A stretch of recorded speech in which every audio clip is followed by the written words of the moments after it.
unas experiencias que uno tiene que adquirir de sus hermanos, de la congregación que viene a ser la familia de uno.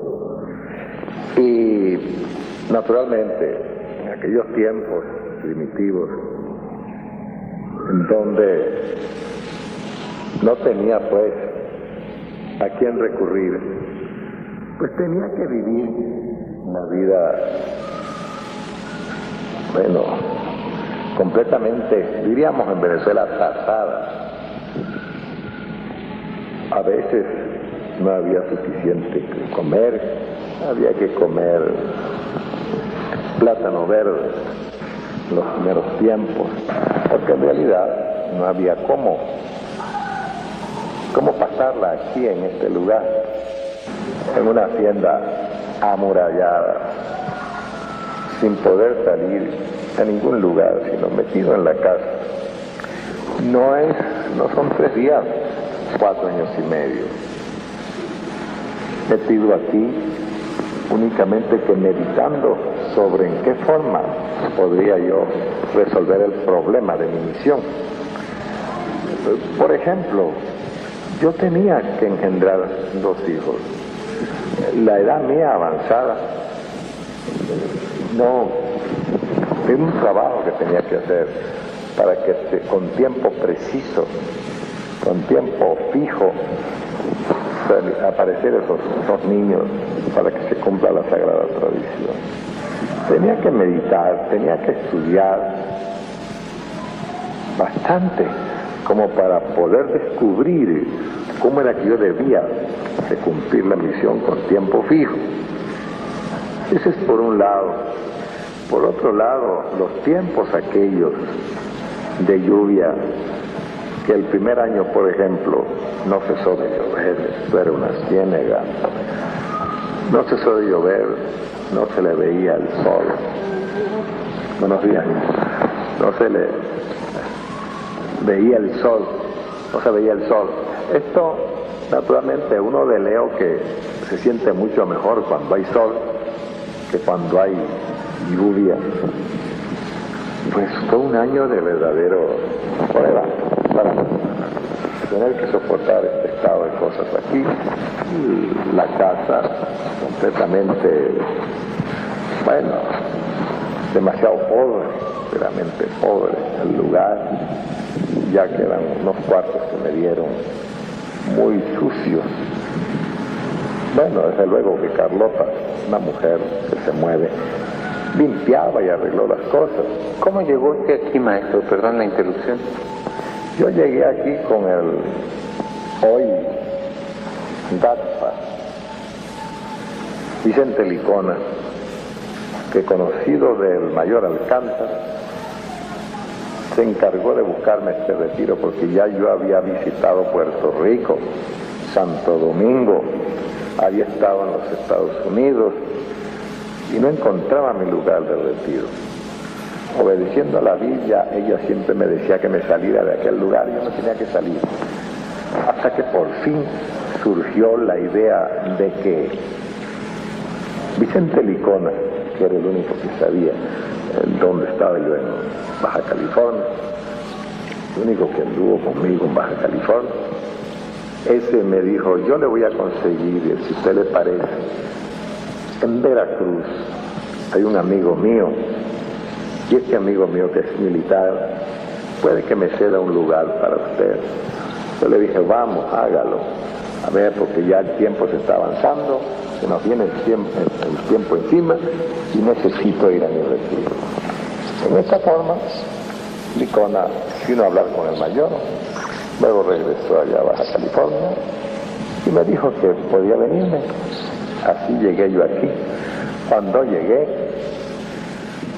el mayor Alcántara me trató bien, parece que le caía porque es un hombre de Leo, yo también, y así nos estuvo 3 días en su casa sin decirme a dónde iba yo a estar.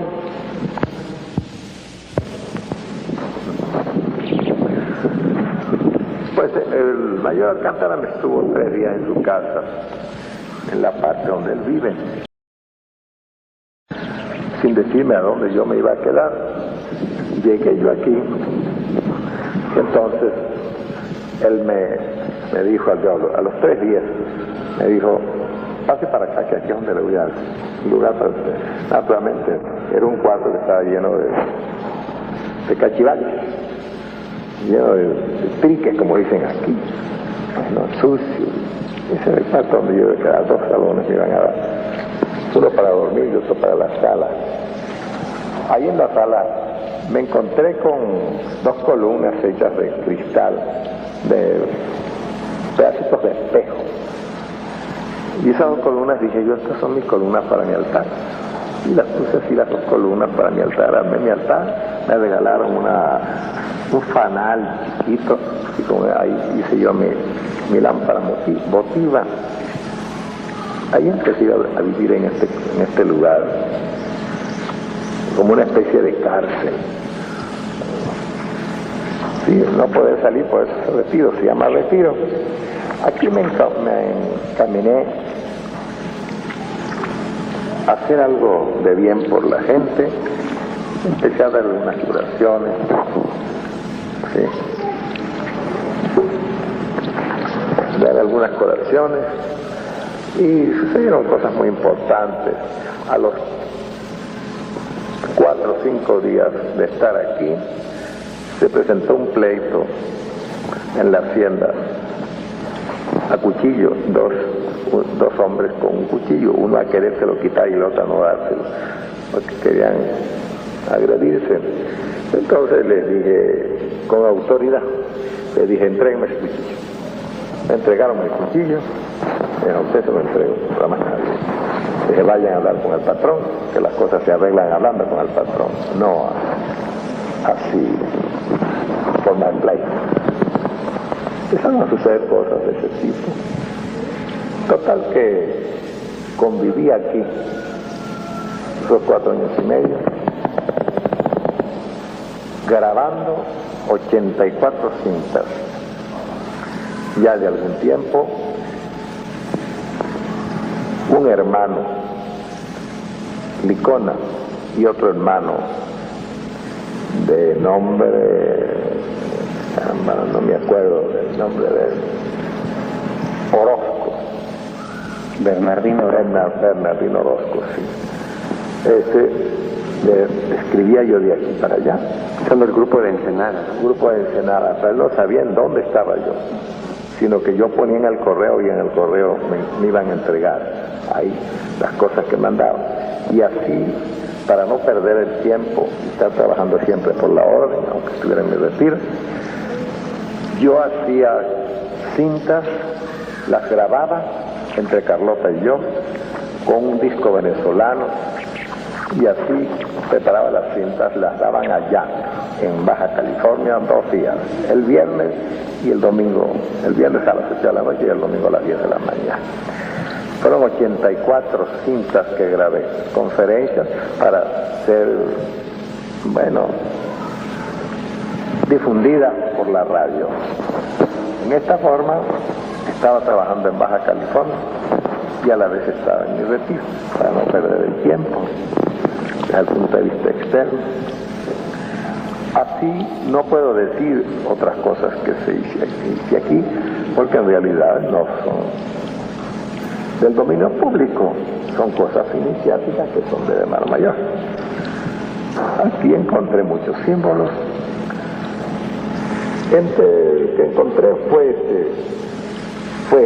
que al entrar a la sala me encontré con el Cristo que yo traía desde Puerto Rico, y que debía yo encontrar otro Cristo igual en el lugar en donde me iba a quedar, y fue aquí donde lo encontré, otro Cristo igual, pero de papel. El que yo traía era de bulto, este era humano. Ahí supe que ese era mi lugar. Así encontré en el suelo la bandera de Venezuela, símbolo de mi país, y la cruz iniciática, la X iniciática, hecha en una forma muy especial, que no fue hecha, sino que apareció en el suelo, entre las pinturas que hicieron los antiguos. Vivieron aquí 30 años atrás, pintaron ese suelo. y apareció una cruz que no fue pintada, un símbolo para cuando yo llegase, estuviese mi lugar. Así pasó el tiempo. Maestro, ¿cuál considera usted que fue su experiencia personal más importante? Mi experiencia personal más importante fue el poder conseguir con fecha fija el engendro de mis dos hijos. Platíquenos de eso. No. Digo que es la experiencia personal cuando yo vi que en realidad con fecha fija apareció mi muchacho. Después la otra experiencia personal, esa fue la primera.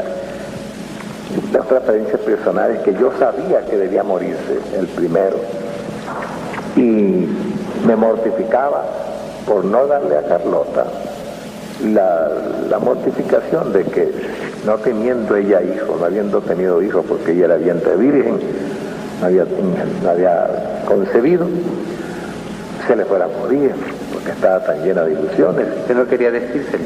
No se lo quería decir, yo guardaba silencio. Pero eso sí, siempre, constantemente, todos los días en mis oraciones, en mi ceremonia cósmica, en mi meditación y todo eso, yo le pedía a Dios que me resolviera ese problema. Así que yo tuviera esa mortificación. Y efectivamente, cuando nació el niño primero, vino el problema de la muerte del niño. ¿Nació muerto? Nació muerto el niño. Así como nació muerto, por eso me pude quedar aquí, porque si hubiera nacido y después de nacer morir, yo tenía que retirarme de aquí, no puede estar ni con ella en el momento del entierro, nada de eso por mi voto. Pero él nació muerto, entonces no fue un alma viviente. Entonces se cumplió el símbolo porque era un símbolo que yo tenía que cumplir, y entonces ya me quería aquí, no pasó nada. Se enteró el muchacho y ella lloró un poco, pero el mismo pasó.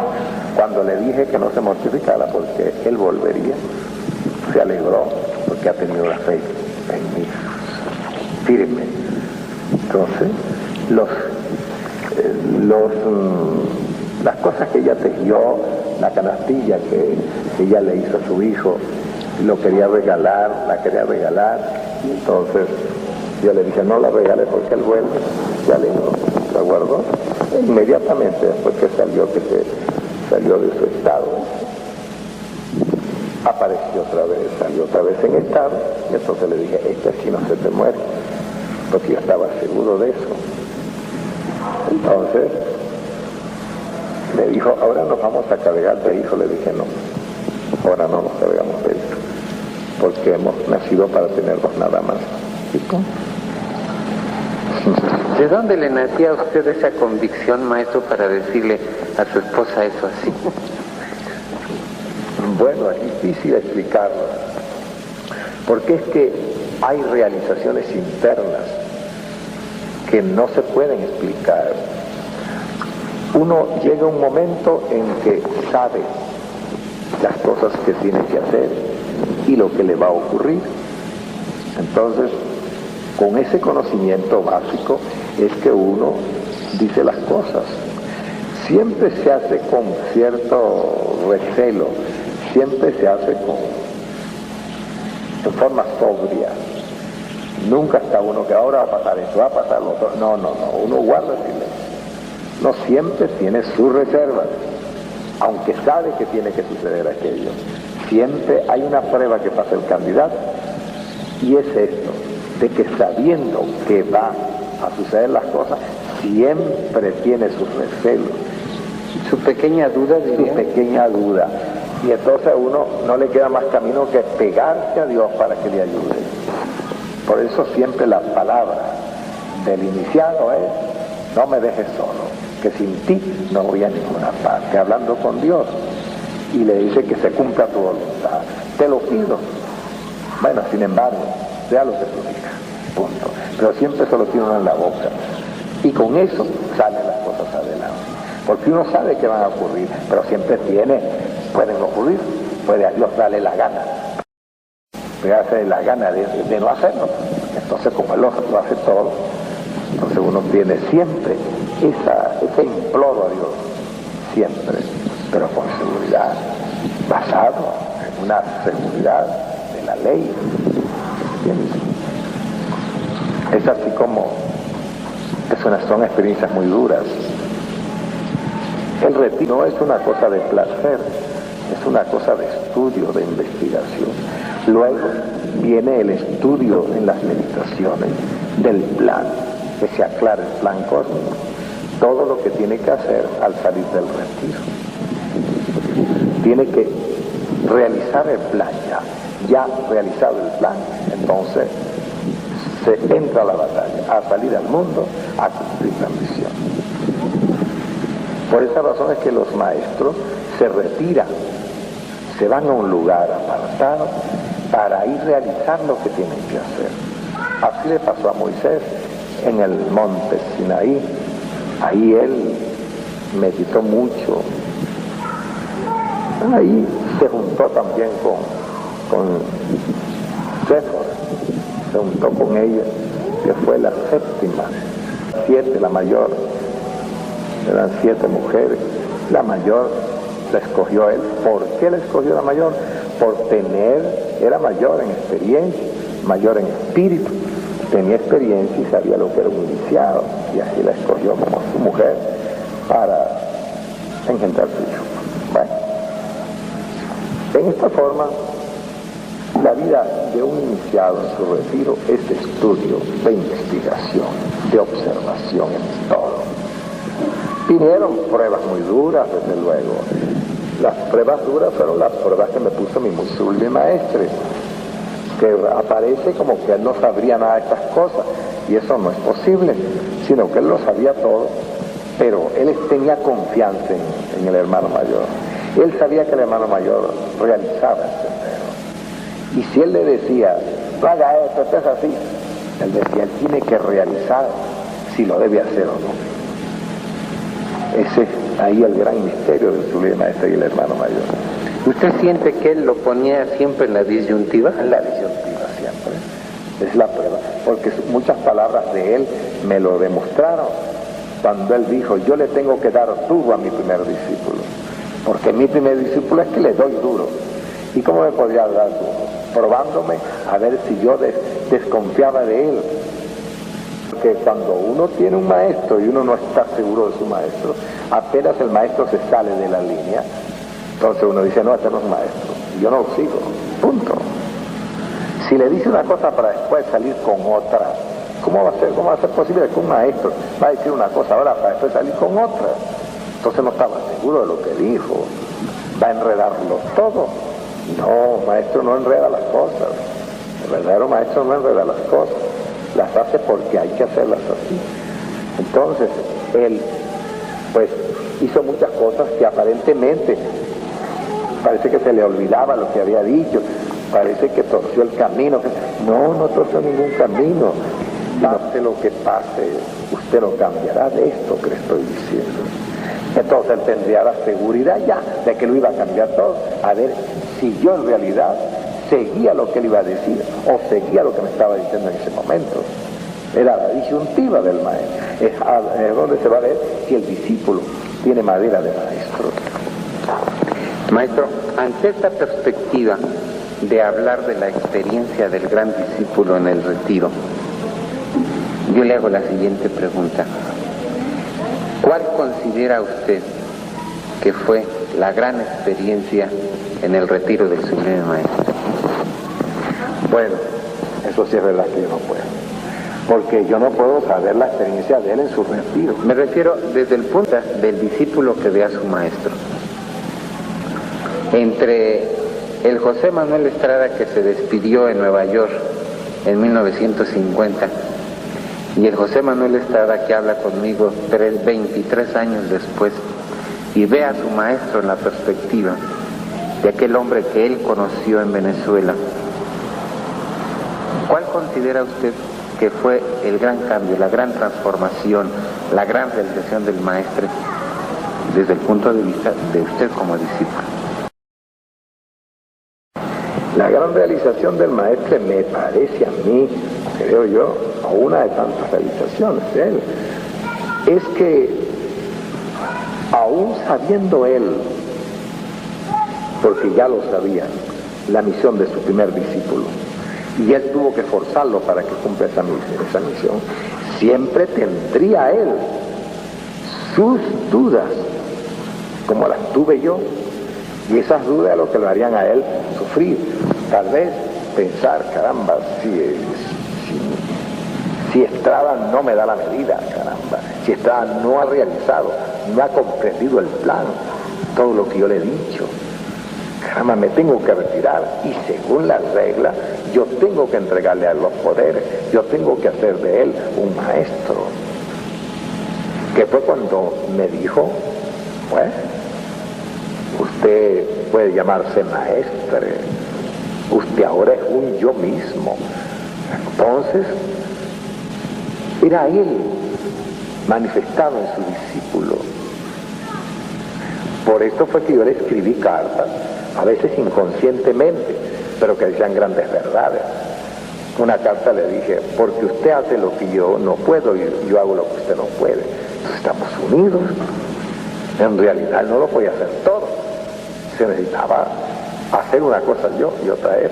Por eso fue que él, realizando esta verdad, me dijo con toda libertad y con toda seguridad, me dijo, usted viene para el mundo lo espera. Él ha podido decir, el mundo me espera, Estrada. No va a esperarlo usted, a mí es que me espera. Yo soy el Mesías. Pero dijo, no, el mundo lo espera, Estrada. El mundo le dará sus títulos. Entonces, si usted viene para el mundo, me acuerdo que me dijo, no se porte usted como un simple instructor en un grupito en Venezuela. Usted tiene que venir como un maestro, como un instructor mundial. Entonces, esto no lo entienden los que no conocen el plan cósmico. No lo entienden porque, si bien él dijo, usted es yo mismo, no van a comprender que él mismo va a hacer su trabajo ya en expresión de su primer discípulo. Va a ser el trabajo que va por el mundo. Él no comprendió eso. Sin embargo, en la Biblia está, en Apocalipsis está, capítulo 5, versículo 5, si mal no recuerdo. Ahí están los dos personajes que están sentados en el trono. Los de vestiduras blancas. Las vestiduras blancas. Uno le entrega al otro el libro. Y el otro es el que abre el libro de los cielos, ante el mundo. Podríamos decir, maestro, estoy tratando de interpretar su pensamiento, que ambos sabían que uno debía entregar la misión al otro. Claro, creo, sí. Pero uno tenía dudas sobre si el discípulo sería capaz de resistir la carga, y el discípulo pensaba que tal vez el maestro pudiera cambiar. Sí, y bueno, yo no pensaba que podía cambiar el maestre. Lo que pensaba era que la carga era muy dura para mí. Eso sí pensé, que la carga era dura, y por eso es que me preparé en mi retiro para enfrentarme a esa prueba. Porque la prueba no era el trabajo, era realizar el plan que él me dijo. Porque me dijo, hay que hacer esto, pero eso le toca a usted. Entonces, como me tocaba a mí, y entre ellos que poner de mi cabeza. Y como me dijo, no se preocupe por leer, de estudiar, no se preocupe, que la sabiduría le vendrá de arriba, le vendrá por encima. Entonces, ¿qué me quiso decir con esto? Si me venía por encima y no tenía que estudiar, entonces significa que venía a hacer el papel del ungido, del Emmanuel, del ungido. Él sabía, pues, que en cierto modo tenía ahí un trabajo muy fuerte. Por esto en el mensaje del Huesac, cuando dice que el Cristo trabajará en la arena del mundo y tal vez vería las cosas del mundo con horror, en realidad, tan él lo vio con horror, pienso yo, como lo he visto yo con horror el estado del mundo, pero a mí me ha tocado vivir más de cerca las cosas del mundo en el lugar donde ha de aparecer el nuevo hombre, el Hijo del Hombre. Me ha tocado a mí trabajar en las Américas, enfrentarme a los pueblos, enfrentarme verdaderamente cara a cara con ellos y sufrir disciplinas verdaderas para poder alcanzar que la humanidad empiece a sentir la gran fraternidad universal. He tenido que enfrentarme a las pruebas, por ejemplo, de la falta de comprensión de mis hermanos de lucha, la falta de comprensión de la dualidad de la gran fraternidad universal. Naturalmente, cuando empecé a trabajar por la real iniciación, donde tenía que separarse la parte lunar de la parte solar, sin ser esto, por ejemplo, un antagonismo, ¿no? Maestro, pero el uso de esas palabras y de esas frases no crea psicológicamente la separatividad. No crea la separatividad siempre que enseñen bien los discípulos lo que están enseñando. Los discípulos de la línea solar no dicen que hay separatividad.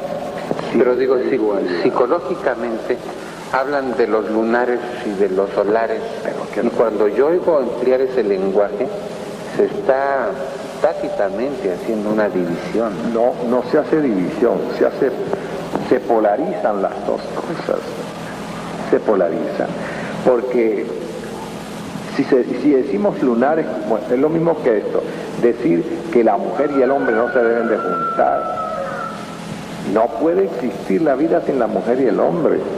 Entonces, como no puede existir, ¿por qué vamos a decir que no hay mujer ni hay hombre? No, señor, sí hay mujer y hay hombre, pero la mujer y el hombre se deben de complementar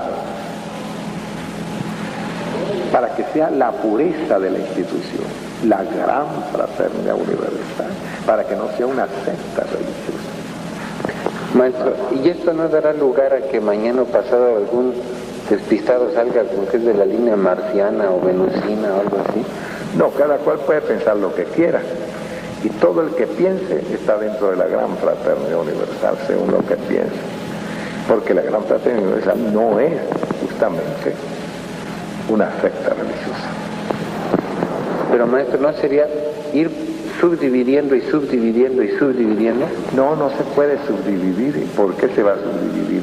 No es mi criterio. No, pero es que ahorita yo le entendí que usted dejaba la puerta abierta y que se aceptaba que mañana pasado otro pudiera hacer una cosa semejante. No, es que siempre van a haber grupos en el mundo con sus criterios. Pero estos grupos, todos, los que siguen el mismo ideal, están dentro de la gran fraternidad universal.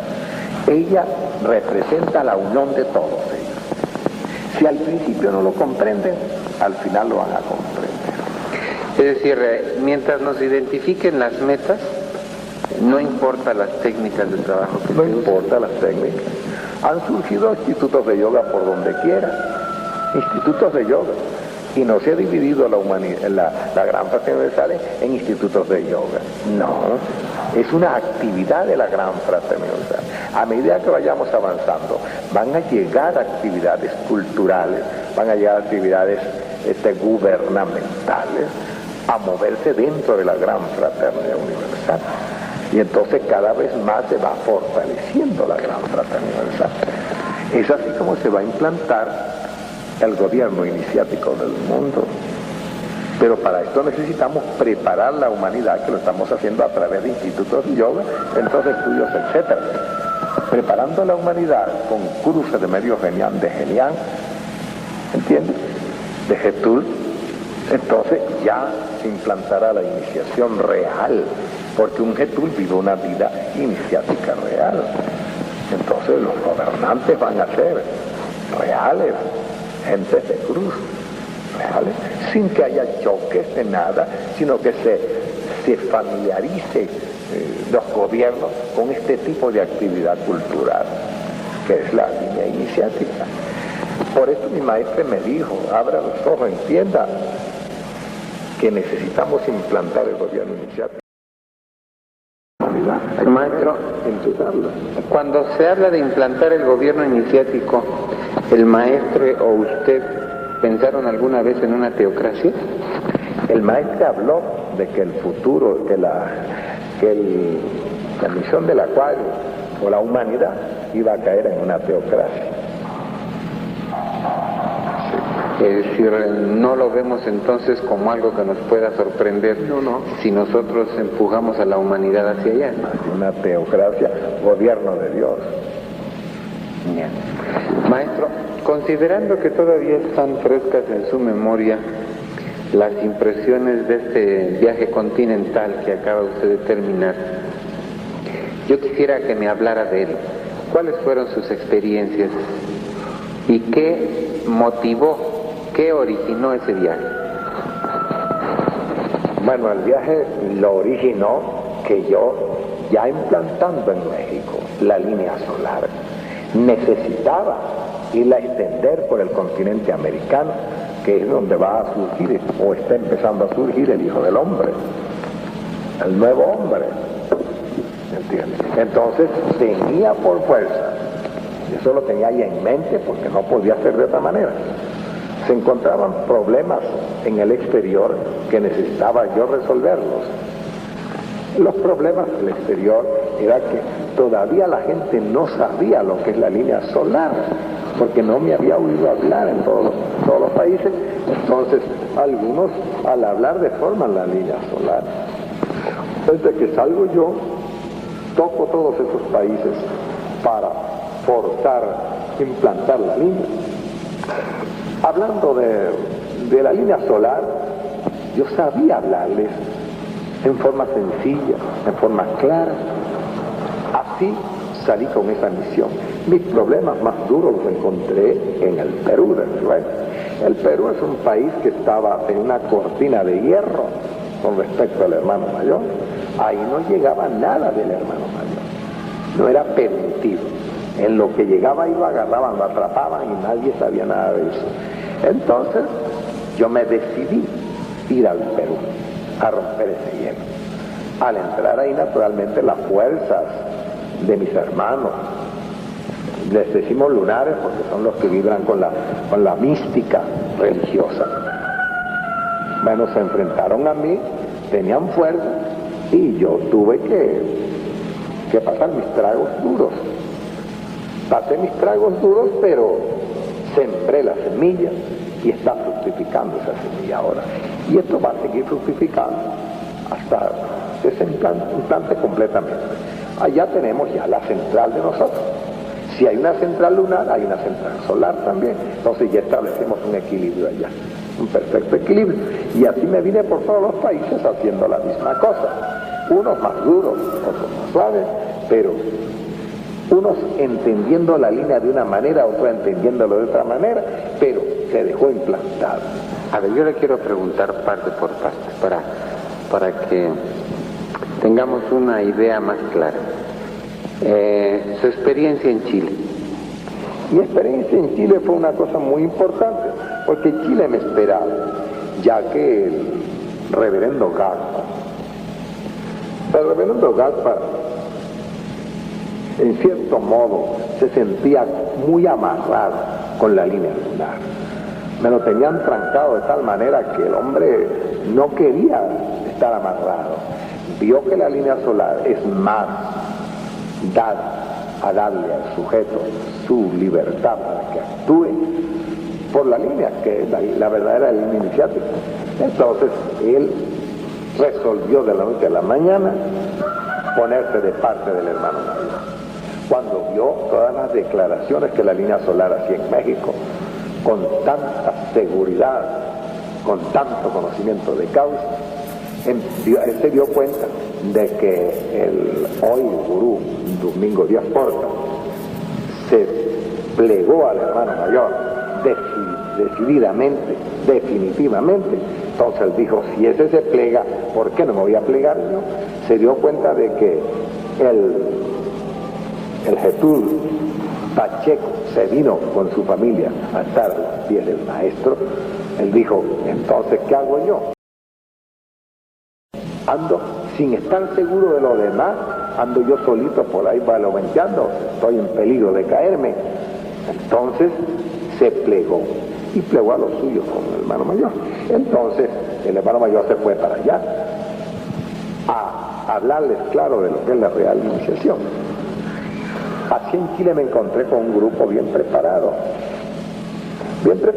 me recibieron muy bien y se implantó la línea solar. Siempre quedó algo, siempre resabio que tienen los lunares que trabajan con la línea lunar, si no tiene madera iniciática se deja arrastrar por el misticismo, por el psiquismo, cierto tipo de psiquismo, ahí se quedan, ¿entiendes?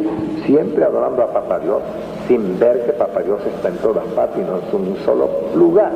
La línea de la real iniciación no se pega a ningún rincón. Ella adora a Dios ampliamente, ante el cosmos, ante el universo infinito, ahí lo adora. Así lo siente, así lo vive, así vive contento, satisfecho, sin pegarse a dogmas. Es así como este hermano, José Rafael Estrada, se vino a México, habló con nosotros, luego fue allá, yo llegué allá, les hablé, pero después que me vine, me encontré con un problemita, y es que le seguía la idea de hacer la gimnasia como lo hacen en Venezuela, y no se quiso plegar a la gimnasia de México. Entonces está un poco coja la cosa, pero la divinidad siempre me ayuda en todo. Le pedí a Dios que me ayudara a resolver ese problema, que no quería una subdivisión dentro de la línea solar, y que me ayudara, porque ese hermano todavía no había realizado la verdad completa. Entonces vino el golpe de Estado en Chile y lo sacaron por los cabellos de ahí para acá. Él se dio cuenta de que la divinidad había actuado ahí para que él saliera de Chile y se pusiera aquí a las órdenes de la línea solar para que aprendiera, realizara lo que es la línea solar. Y hoy lo tenemos aquí, trabajando brazo a brazo conmigo. Lo que no pudo hacer allá lo vino a hacer aquí, porque no tenía el campo allá. Él no supo abrir el campo completo, porque estaba medio lunar, medio solar, y eso es trampa. Entonces empezaron a pelear allá, y eso es malísimo cuando empiezan dentro de la casa a formarse lío. Entonces tuvo que venirse aquí porque él era la piedra de toque. Entonces se salió para acá, lo sacó el gobierno para acá, y aquí no le quedó más camino que venir a su país. ¿Y a dónde iba a ir? ¿A la línea lunar? No, los hermanos de él no lo quieren desde ese ángulo. Entonces se tuvo que venir con nosotros, lo puse a trabajar, empezó a ver que hay un campo precioso para trabajar, quien desea trabajar aquí, con gente, con todo. Y más adelante se sabrán muchas cosas con respecto a él muy, muy importantes. Bien, entonces aquí tenemos pues, ese es mi punto con respecto a Chile. Ahora, su experiencia más bonita y después la más desagradable de Chile. De Chile, la más desagradable fue la que experimenté aquí cuando supe que él no quería, que él trataba de hablar en esta forma. Dice, los que siguen la administración y los que siguen la iniciación. Entonces yo me sentí mal porque él decía que era el administrador, mejor dicho, yo era administración, era el que manejaba los institutos de yoga, coordinación, los de la coordinación y los de la no coordinación. Entonces me estaba dividiendo la coordinación, porque ¿qué es la coordinación? Él en realidad fue nombrado por el Supremo Maestre, fue nombrado coordinador de los institutos de yoga. Pero si los institutos de yoga estaban empezandito, que no se sabía dónde iban a parar, ni cómo, cuál iba a ser su verdadera función. Entonces iba a ser coordinador. Y coordinador desde el ángulo lunar me iba a convertir los institutos de yoga en institutos orientales, no el verdadero instituto de Occidente, que prepara los elementos para la línea solar. Pero bueno, a él no se le ha quitado eso, ¿no? Sino que queremos que se empape bien de cómo es el movimiento, para entonces con toda libertad sigue funcionando como coordinador de los institutos de yoga, pero un coordinador de los institutos de yoga que ha aprendido a coordinarlos aquí en la línea solar. Cuando llegue a un lugar y encuentra un instituto de yoga completamente lunar, lo va a coordinar, a ponerlo como solar. Pero para eso necesitaba una experiencia aquí, necesitaba empaparse de la línea solar. Ajá. ¿Su experiencia más agradable, maestro? Entonces, ¿En Chile? bueno, mi experiencia más agradable fue encontrarlos ellos ahí, trabajando. Sí, eso fue todo. Porque no vamos a hablar de experiencias como ir a ver un cerro, a ver una pirámide, no, eso no es. Bien. Ahora, entremos al Perú. ¿Cómo le fue en el Perú? Ya dije en el Perú me encontré fuerzas negativas que lo que empecé a trabajar, lo primero que me hizo el Perú para romper fuego fue que en la primera conferencia, el cómo manda y el hombre obedece, no se me ocurrió, sino que iba con toda la idea de hablar de la gran fraternidad universal. Tenía la experiencia, mejor dicho, sufrí esta experiencia. Me puse a hablar de la gran fraternidad universal y entonces se me paran los lunares que estaban ahí a decirme que estaba prohibida terminantemente que yo hablara de la gran fraternidad universal. Yo estaba elogiando la gran fraternidad universal y estaba elogiando a mi muy sublime maestro. Pero me prohibieron hasta eso. No podía hablar de la gran fraternidad. Entonces yo les dije que por qué no podía hablar. Primero, yo no estaba denigrando de la institución, ni de mi maestro. Entonces, ¿por qué no? No, porque yo me había ido, que yo estaba apartado, que su maestro me había apartado, que yo no estaba con la orden, en la orden.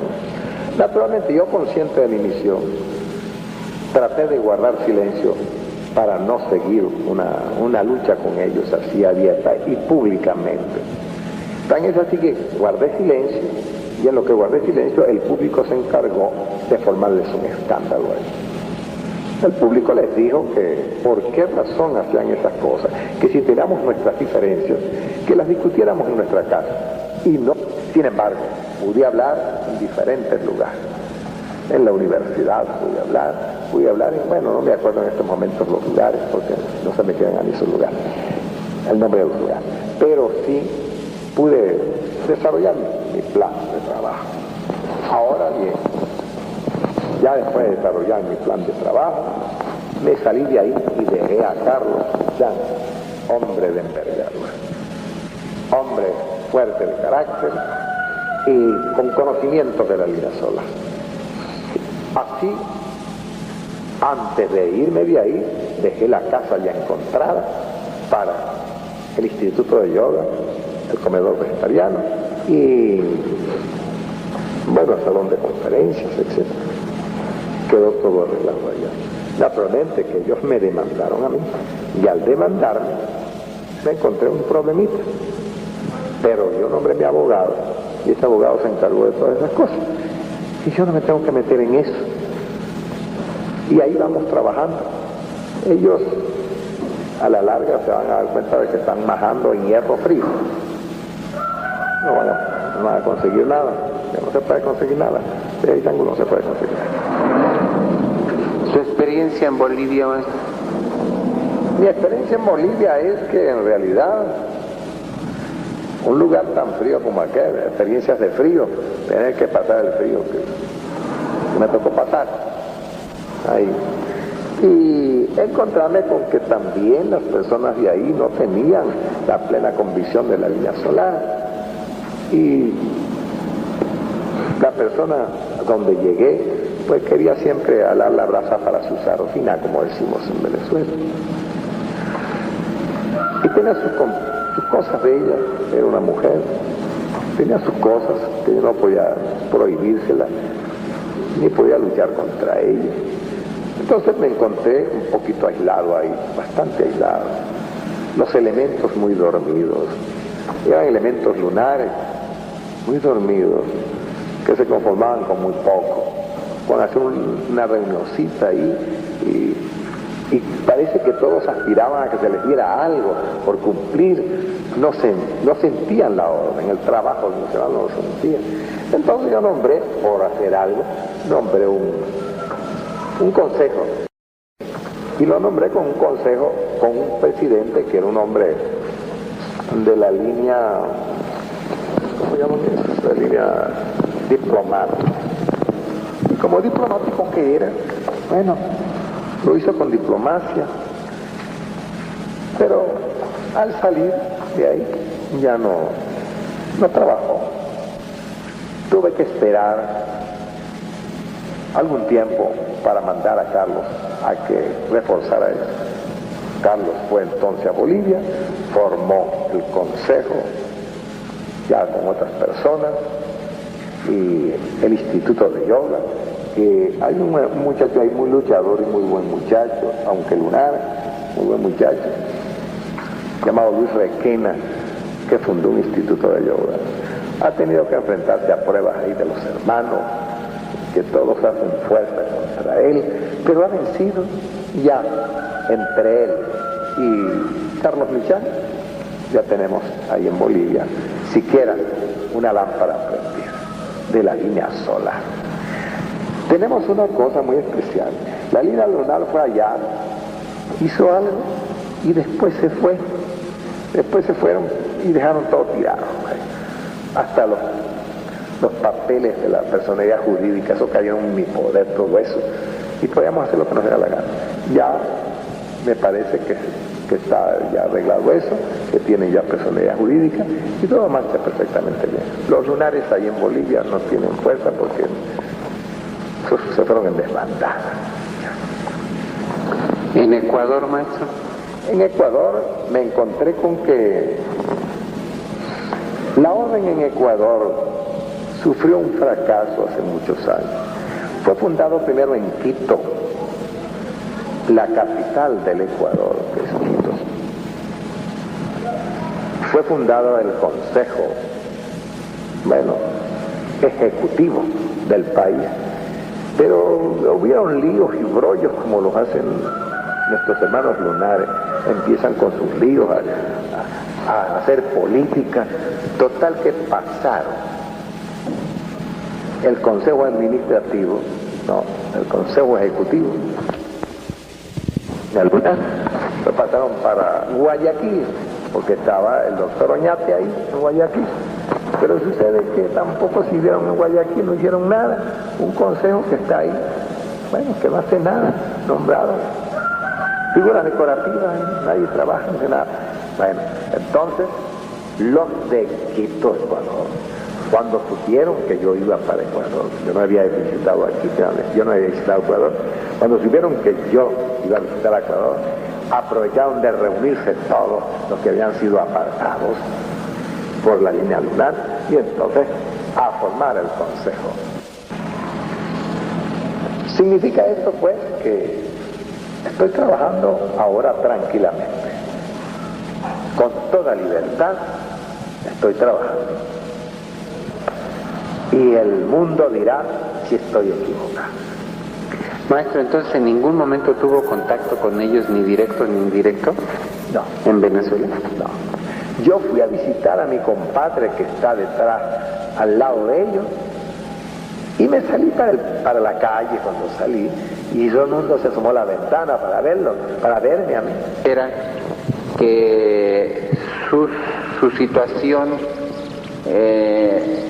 decía, de ellos frente a usted y usted frente a ellos no ha cambiado absolutamente en nada después de este viaje. Bueno, yo creo que no ha cambiado. Bueno, tal vez tengan una manera de ver las cosas diferentes, puesto que han visto los resultados de mi gira por las Américas. Se dan cuenta que donde quiera que he pasado he dejado implantada la línea solar. Desde luego que la consigna de ellos es decir que yo estoy torcido. Esa es la línea, la consigna de ellos, que yo estoy torcido, que yo soy un negador del sublime maestro y negador de la orden. que vengo haciéndole mucho daño a la orden, pero mucho daño le vengo haciendo a la orden. Entonces, bueno, si le vengo haciendo daño a la orden, por eso digo, como dije antes, el mundo me juzgará si lo he hecho bien o lo he hecho mal. Pueblos me darán mis títulos, me darán el título de negador del Zulia Maestre, tal vez. Maestro, yo siento que con el paso de los años, los ánimos se han calmado en muchos aspectos. ¿Cómo diríamos? Aquella rabia, aquella furia, aquella fobia, aquella violencia con que se abordaban estos asuntos hace 15 años, hoy ha pasado casi en su totalidad. Es porque siento así que me atrevo a hacerle la siguiente pregunta. ¿Cuáles son ahora los puntos de diferencia entre la jerarquía? Bueno, los puntos de diferencia de la jerarquía es que, bueno, para mí, yo no tengo nada de diferencia. Yo reconozco la línea lunar porque conozco la real iniciación, sé lo que es la línea lunar, pero la diferencia está en que ellos, o mis hermanos lunares, no quieren comprender o entender qué es línea religiosa. Eso es todo. No quieren entender qué es línea religiosa y que el Zulia Maestre no quería que se implantara la línea religiosa en el mundo, y por esto me encuentran a mí haciéndole frente a este problema. Entonces me niegan a mí en todo, pero yo no le niego a ellos sus cosas. Ellos están cumpliendo con una misión sobre la tierra. Es decir, la Gran Fraternidad Universal debe tener un aspecto religioso. Desde luego, pero... ¿Y por qué dice usted que el maestre no quería que tuviéramos ese aspecto? Bueno, si debemos tenerlo. Lo que no quería el maestre es que se convirtiera la Gran Fraternidad Universal en una línea religiosa. Eso es lo que no quería él. Esto es, porque la religiosidad que hay entre la real iniciación es muy distinta a la religiosidad de la línea lunar. A ver, voy a tratar de preguntar. El maestre no quería que su obra se convirtiera en una religión. Correcto. Pero la Gran Fraternidad Universal debe tener un aspecto religioso. Sí, desde luego, y lo tiene. ¿Lo representan ellos? Lo representan ellos. La parte religiosa popular, la parte religiosa, esa parte dogmática, la tienen ellos. Bueno, no tiene que ser dogmática, simplemente religiosa. No, es que tiene que ser dogmática porque si no, no es religiosa. Es decir, la religión tiene que ser a fuerzas dogmáticas. Bueno, esa era la religión pisciana, pero la religión acuariana... Toda religión. Aún la de la nueva era tiene que ser dogmática. No lo está viendo en ellos, pues, que es un dogma. Si usted no puede entrar al templo si no se viste de determinada manera. No puede entrar al templo, tiene que obedecer órdenes ahí adentro de salir para atrás y todas esas cosas. Una serie de cosas que si no sigue esa línea, usted no puede entrar al templo, no le es permitido.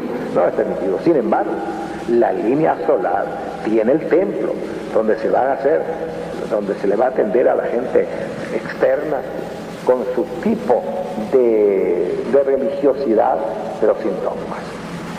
Entonces tenemos la línea religiosa dogmática, que lo representan ellos, y la línea religiosa no dogmática, que tiene la sagrada tradición. Entonces yo en la entrevista le pregunto, ¿en dónde está el problema? No hay problema. El único problema es que ellos quieren que el hermano mayor siga las líneas de Caracas. Esto que dice, si acepta el Consejo Supremo. No, si acepta que existe. ¿A un Consejo Supremo? Sí. Y a usted le reconocen su trabajo. Ah, bueno, pero si siempre lo he dicho. Siempre he dicho, la línea lunar tiene su Consejo Supremo en Caracas y la línea solar tiene su Consejo Superior en México. Siempre lo he dicho, pero ellos no aceptan eso. Entonces podríamos decir que sí existe una diferencia. La diferencia para mí no, para ellos. Es que Para ellos no existe una línea solar y lunar. Esa podría ser la diferencia hoy en 1973. ¿Que para ellos qué? No existe una línea solar y una línea lunar. Para ellos no existe eso, ¿no? Debe ser la línea lunar, la de ellos. Y los demás tienen que plegarse a ellos, punto. Y ellos no saben nada de línea solar. ¿Cómo se va a plegar la línea solar a ellos? Si ellos no quieren admitir la manera de trabajar del hermano mayor. Porque no la han admitido. Si ahora le empiezan a admitir, ya es porque se están dando cuenta de que estaban equivocados. Pero para eso tienen que sacar un comunicado. Y yo, al sacar un comunicado, no es que van a venir a implantar la línea lunar, ¿no? En virtud de que la cinta original grabada en el año de 1973 se rompió, es que esta grabación actual, hecha en 1986, aquí en Ensenada, Baja California, se ve interrumpida y por esa razón da por terminada esta entrevista y esta charla con Sublime Hermano Mayor respecto a esos temas. Esta entrevista fue elaborada por el hermano Luis Murguía Alair en la hacienda de Simpisagua en el año de 1973, el 3 de noviembre de 1973. Por esas razones que dejamos concluida la charla en esta cinta.